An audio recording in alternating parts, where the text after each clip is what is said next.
안녕하십니까. 미국의 대규모 시위, 폭력, 폭동 사태를 보며 우리도 보고 듣고 느껴야 할 일이 아닐까 하는 말씀을 드리겠습니다. 경찰의 과잉 대응으로 사망한 흑인 조지 플로이드 사건에 항의하는 시위는 미국 전역으로 확산되고 있습니다. 뿐만 아니라 호주, 네덜란드, 프랑스, 영국, 독일, 뉴질랜드 등 세계 각지에서 숨진 흑인 조지 플로이드를 추모하는 집회를 여는가 하면은 인종차별에 반대하는 연대 시위를 하고 있습니다. 처음에 평화적으로 시작했던 시위는 약탈, 방화 등 폭력적으로 변하고 마침내 직접 관계도 없는 시민들까지 피해를 입고 있습니다. 시위가 점점 거칠어지더니 무법, 혼란, 무정부 상태로 되어가면서 무엇을 위한 시위인지도 가리기 어려울 정도로 광란의 무질서판이 되어버렸습니다. 이제는 시카고, 필라델피아 등 미국 곳곳에 자리 잡고 있는 한인타운에서도 상점 약탈을 당해 교민들이 불안에 떨고 있답니다. 펜실바니아 교민들에 따르면 미용용품 상점을 비롯해서 휴대전화 점포, 약국 등 약탈을 당한 점포가 50여 군데나 된답니다. 이 가운데 집중적으로 공격을 받은 업종은 미용용품점입니다. 100여 개의 미용품점 가운데 31곳이 약탈을 당했습니다. 현재까지 집계된 피해액만 해도 1,500만 달러, 183억 원 규모가 된다고 합니다. 펜실바니아에 미용용품점이 많은 까닭은 흑인들은 심한 곱슬머리를 관리하기 위해서 미용품을 많이 쓰기 때문이라고 합니다. 그러나 코로나 사태로 미장원들이 문을 닫게 되자 미용품들을 제때 사지 못하던 사람들이 도심에서 폭동이 일어나자 그 틈을 타서 조직적으로 이 용품을 털어간 것입니다. 주 방위군이 필라델피아 시내로 들어오자 약탈은 진정됐지만은 도심에서 10km 이상 떨어진 곳에는 전문 약탈꾼들이 시위와 상관없이 돌아다니며 물건을 훔치고 약탈을 일삼고 있다는 소식입니다. 워싱턴 DC에서도 주류 판매점과 샌드위치 가게 등 4곳의 한국인 상점이 시위대의 공격을 받는 등 사람들은 불안한 가운데 지난 1992년 LA 폭동 때와 같은 악몽에 시달리고 있습니다.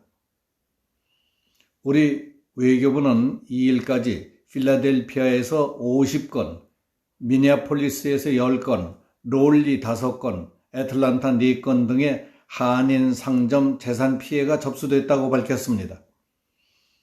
트럼프 대통령은 급속도로 번지고 있는 폭동 주도 세력은 극좌익 그룹인 앤티파와 급진적 극좌 세력이 폭력과 공공기물 파괴 행위를 주도하고 있다.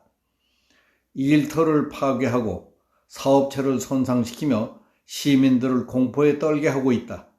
미국은 앤티파를 테러리스트 그룹으로 지정할 것이라고 했습니다. 앤티파는 극좌익 세력들이 주도하는 반패시스트 군사 정치적 운동을 말합니다. 그들은 자신들이 원하는 정치적 목표를 달성하기 위해 정책적 개혁이 아닌 직접적인 물리적 행동을 사용합니다. 이번 폭동이 일어나게 된 것은 지난 5월 30일 미네소다주 미네폴리스에서 백인 경찰관들이 흑인 남성 조지 플로이드를 강압적으로 체포할 때 경찰관의 무릎에 목이 짓눌려 사망한 사건에서 비롯됐습니다. 흑인 사망 사건이 일어나자 항의 시위가 미국 전역으로 확산됐습니다. LA에서는 시위대가 상점을 약탈하고 방화를 했습니다. 일부 경찰서 건물에서 불길이 솟아오르는 모습도 보였습니다. 조지아주 애틀란타, 콜로라도주 덴버, 뉴욕시의 맨하튼, 또 또 워싱턴주 시애틀 등에서도 격렬한 시위가 벌어졌습니다. 상황이 계속 악화돼 가자 트럼프 대통령은 시위에 대한 강경 입장을 밝히고 전국에 중무장한 주방위군들이 속속 배치되면서 미국 전역이 사실상의 군 통제 상황으로 들어가기 시작했습니다.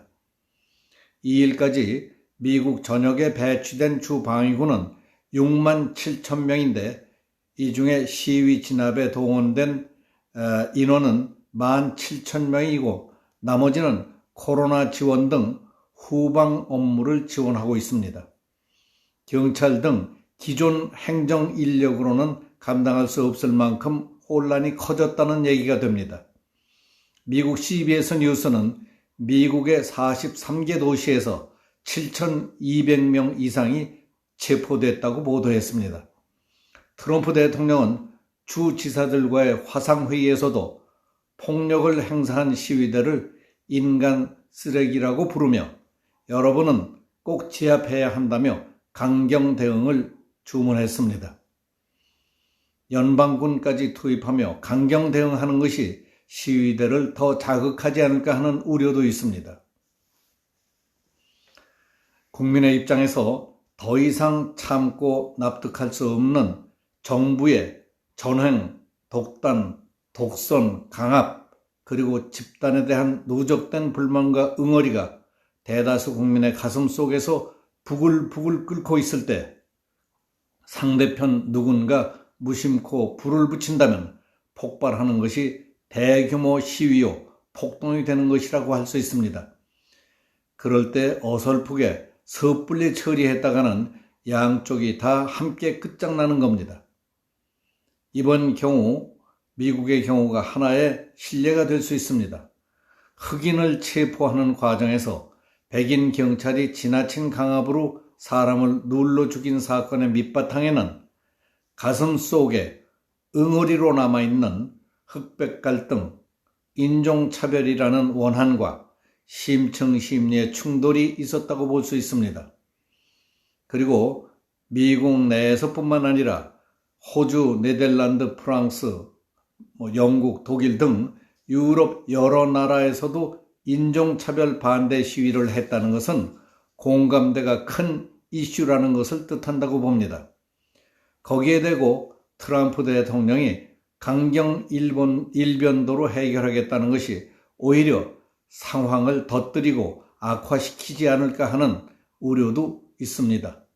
물론 안티파라는 불순 세력이 끼어들면 그들은 철저히 추려내야 되겠지만은 문제의 핵심은 인종차별, 흑백 갈등 등을 털어놓고 대화하고 이해 납득시키고 양보하는 자세가 문제의 핵심에 접근하는 방법이 될 수 있을 겁니다. 그 상호 이해와 양보, 그것이 대타협의 길이 아닐까 생각됩니다. 지금 독선, 독주의 길로 달려가려고 하는 문재인 정부와 기고만장하고 있는 집권 여당은 벌어지고 있는 미국의 사태를 타산지석으로 삼았으면 하는 생각에서 하는 말씀입니다. 오늘 여기서 마치겠습니다. 감사합니다.